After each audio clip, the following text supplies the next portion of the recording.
Friends, welcome to my YouTube channel Legal Lax में आपका बहुत बहुत स्वागत है। फ्रेंड्स, आप भी मंदिर जाते होंगे, मंदिर, गुरुद्वारा, चर्च, मस्जिद सब जगह जाते होंगे क्योंकि आप भी एक भारत के नागरिक हैं, इंडिया के सिटीजन हैं। तो ये आपका राइट है कि आप मंदिर जाइए, मस्जिद जाइए, मतलब जिस भी आप धर्म को मानते हैं आप मानिए, आपको उसकी पूरी स्वतंत्रता है।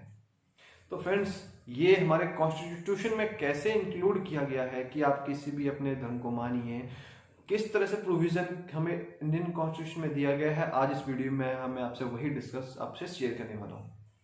तो friends, article 25 to article 28 of the constitution बात करता है right to freedom of religion, मतलब कि इन आर्टिकल 25 से आर्टिकल 28 में आपको धार्मिक स्वतंत्रता दी गई है। तो उसके लिए हम एक एक करके आर्टिकल 25 टू आर्टिकल 28 देखते हैं। तो फ्रेंड्स, आर्टिकल 25 में फर्स्टली बात की गई है, जो कि बेयर एक्ट की लैंग्वेज है, वो कहती है कि freedom of conscience and free profession, practice and propagation of religion.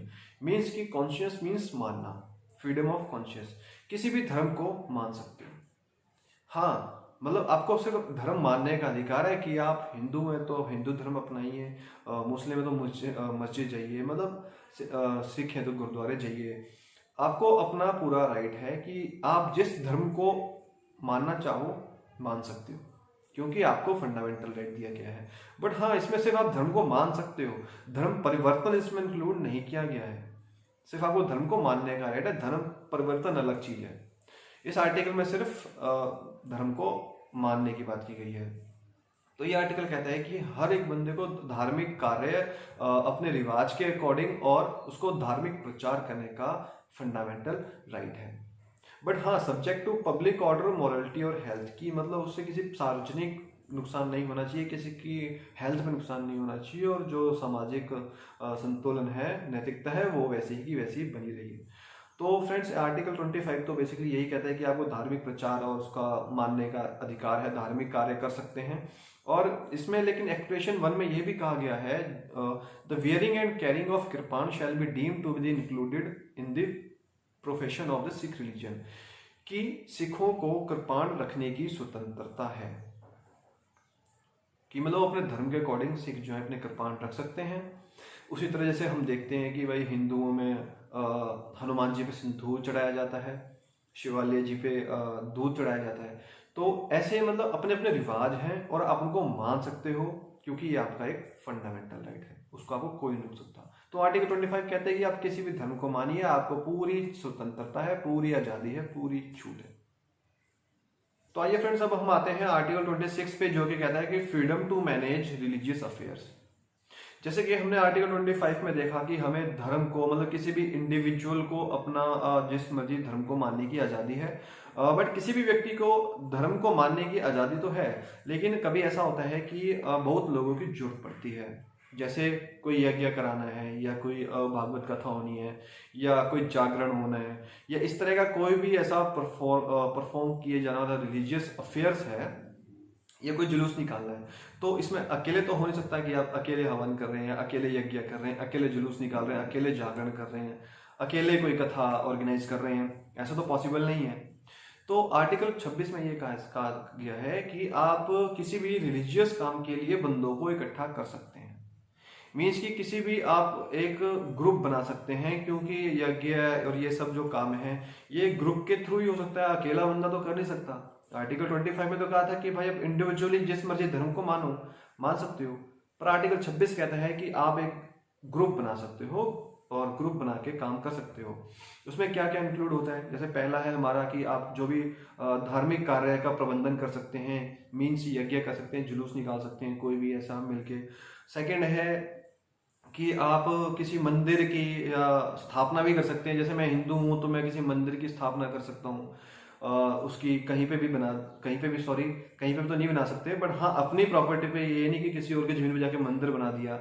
मतलब जो उसके लिए जगह डिक्लेयर की होगी वहां जाके आप मंदिर बनाइए, उसकी स्थापना करिए, या उसके मंदिर के नाम पे संपत्ति रखिए, मूवेबल इमूवेबल प्रॉपर्टी रखो, या फिर एक ट्रस्ट बना के मंदिर में एक बक्सा रख के उसमें पैसा जमा होगा, उसकी एक आप ट्रस्ट बनाओ, उस पैसे को यूज करो। ये आपको सब कुछ मैनेज करने का फंडामेंटल राइट दिया हुआ है। जो कि आर्टिकल 26 में प्रोवाइड किया हुआ है। मीन्स कि अब जैसे आपने मूवेबल प्रॉपर्टी के लिए बक्सा रखा, उसमें जो पैसा आया, आप उस पैसे का जो भी लीगली खर्च करो, लीगली खर्च का है मतलब है कि आप उसमें भंडारा ऑर्गेनाइज कराओ, लंगर करवाओ, गरीबों में कंबल बांटो, या कोई भी मंदिर के खर्च के लिए जो भी पैसा है उसको दो, मतलब कि जो भी आप जरूरतमंद चीजें होंगी वो आपने कर सकते हैं। तो आपने जब भी देखा होगा कि नॉर्मली जो जुलूस वगैरह निकलते हैं फंक्शंस पे या अपने, तो उसमें होता है कि पुलिस कुछ नहीं बोलती उन्हें, क्योंकि उन्हें धार्मिक स्वतंत्रता है, पुलिस भी कुछ नहीं बोल सकती उन्हें, क्योंकि उनको फंडामेंटल राइट दिया गया है अपने धर्म को अपनाने का और उसको प्रचार करने का। मीन्स कि वो अपने जो भी मैनेज है। फ्रेंड्स, आर्टिकल 27 अब बात करता है कि freedom as to payment of tax for promotion of any particular religion. It means कि धार्मिक कार्यों के लिए जमा किए गए धन, पैसा जो होगा, पैसा धन होगा, उस पर किसी प्रकार का कोई टैक्स नहीं लगता। तभी फ्रेंड्स आपने देखा होगा जो बड़े बड़े मंदिर हैं, यानी कि मुंबई का शिरडी साईं बाबा मंदिर हो या कोई भी तिरुपति का कोई भी आप मंदिर पूरे ऑल ओवर इंडिया में ले लीजिए, बड़े बड़े मंदिरों पे चाहे करोड़ों रुपया जमा हो जाए, उसमें 1 रुपए तक का टैक्स नहीं लग सकता। वो इसीलिए क्योंकि आर्टिकल 27 में इस चीज से प्रोटेक्शन या फ्रीडम दी गई है कि जो भी मैनेज रिलीजियस अफेयर का जो पैसा होगा उस पर किसी प्रकार का कोई टैक्स नहीं लगेगा। बट हाँ, यहाँ भी काफी मिसयूज देखने को मिल जाता है, क्योंकि जो अपने बंदे होते हैं उसको एज अ ट्रस्ट शो करके उसमें पैसा डाल के मिसयूज कर सकते हैं। इंडिया है, कुछ भी हो सकता है। तो बेसिकली क्या है कि अपनी सुविधा के लिए मंदिर जो है अपना ट्रस्ट बना देती है, ट्रस्ट में सारा पैसा वहां जाके फिर जो भी डोनेशन जो भी आएगा, चंदा आता है, वो सब इकट्ठा करके गरीबों की मदद के लिए, लंगर के लिए इस पैसे को यूज किया जाता है। तो बेसिकली आर्टिकल 27 का सिर्फ इतना कहना है कि जो भी धार्मिक मंदिरों से या कहीं से भी पैसा जो आया होगा उस पर किसी प्रकार का कोई टैक्स नहीं लगेगा। लेकिन कभी कभी आपने ये देखा होगा कि उस पर एंट्री फीस लग सकती है। एंट्री फीस का मतलब ऐसा है कि जैसे लास्ट टाइम, कुछ टाइम पहले मैं अपने ज्वालाजी मंदिर गया था, तो मैंने क्या देखता हूँ वहां पे कुछ लोग जो थे वो डायरेक्ट, मतलब हम तो लंबी लंबी लाइन में खड़े हुए थे, 2-2 घंटे हमें लग गए थे, बट कुछ बंदे मैंने ऐसे देखे जो कि सीधा एंट्री करके मंदिर के गेट के अंदर पहुंच जा रहे हैं। तो अब उन्हें हम क्या कह सकते हैं कि ऐसा नहीं होना चाहिए। हाँ, मंदिर में एंट्री फीस लग सकती है, कोई वीआईपी आया या फिर अगर आप भी आना चाहो, अगर आप इन वीआईपी कैटेगरी में आना चाहते हो तो आपको एक एंट्री फीस देनी पड़ सकती है। वो एंट्री फीस अलग चीज है, वो भी एज अ मंदिर के चैरिटी और डोनेशन के लिए ही यूज होता है पैसा।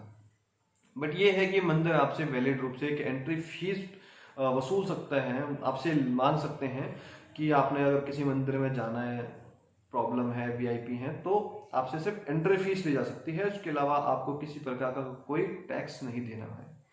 ये तो बात थी आर्टिकल 27 में। नेक्स्ट हमारा आर्टिकल 28 है, जो कि लास्ट आर्टिकल है फ्रीडम ऑफ रिलीजन का। ये कहता है कि freedom as to attendance at religious instruction और religious worship in certain educational institution. Means के लिए सिंपल लैंग्वेज में ये कहता है कि सरकारी खर्चे से चलने वाले जो इंस्टीट्यूशन है, यूनिवर्सिटी या संस्थान है, उनमें धार्मिक शिक्षा नहीं कराई जाएगी। इट मीन्स कि जो भी गवर्नमेंट स्कूल से, गवर्नमेंट खर्चे से जो चलते हैं स्कूल, कॉलेज, यूनिवर्सिटी, उसमें किसी भी प्रकार के धर्म से रिलेटेड कोई शिक्षा नहीं दी जाएगी। और इसमें सेकंड पॉइंट कहता है कि संस्थान में, जो यूनिवर्सिटी में, इंस्टीट्यूशन में किसी भी धार्मिक कार्य के लिए बाध्य नहीं किया जाएगा कि आप इस रिलीजियस एक्टिविटी में पार्टिसिपेट करो, उसमें पार्टिसिपेट करो, ऐसा नहीं करवाया जाएगा। और सेकंड, जैसे कि आपने देखा होगा कि नॉर्मली जो चर्च स्कूल होते हैं या पंजाबी स्कूल होते हैं या नॉर्मली हमारे सरकारी गवर्नमेंट स्कूल होते हैं, उसमें मॉर्निंग में जो प्रेयर कराई जाती है, तो कहीं पे वो संस्कृत में होती है, कहीं पे इंग्लिश में होती है, तो कहीं पे पंजाबी में होती है। बट हाँ, इसका मतलब ये नहीं है कि उसमें किसी धर्म का प्रचार किया जा रहा है, वो सिर्फ एक अपनी अपनी भाषा को प्रेजेंट करता है। जैसे संस्कृत में जो प्रार्थना होती है, प्रेयर होती है, भाषण है, वो अलग चीज है, उसमें किसी धर्म से कोई लेना देना नहीं है, वो अपनी एक सिर्फ लैंग्वेज है। बाकी सिर्फ आर्टिकल 28 में यही कहा है कि जो भी गवर्नमेंट खर्चे से जो स्कूल चल रहे हैं, यूनिवर्सिटीज है, इंस्टीट्यूशंस है, उसमें किसी प्रकार की कोई धर्म से रिलेटेड शिक्षा प्रोवाइड नहीं कराई जाएगी। और दूसरा, उनके जो स्टूडेंट्स हैं उनको भी धार्मिक कार्यों के लिए बाध्य नहीं किया जाएगा कि आप भी रिलीजियस अफेयर्स में पार्टिसिपेट करो। तो फ्रेंड्स, ये थे हमारे आर्टिकल 25 टू आर्टिकल 28 में जो हमारे फ्रीडम्स दिए गए थे रिगार्डिंग रिलीजन ऑफ अफेयर, जिसमें हमें धार्मिक स्वतंत्रता दी गई थी।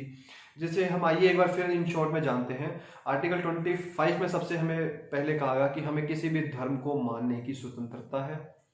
फिर आर्टिकल 26 में बात किया गया कि हमें किसी भी रिलीजियस अफेयर्स को, मतलब धार्मिक कार्यों को मैनेज करने की व्यवस्था आज़ादी है।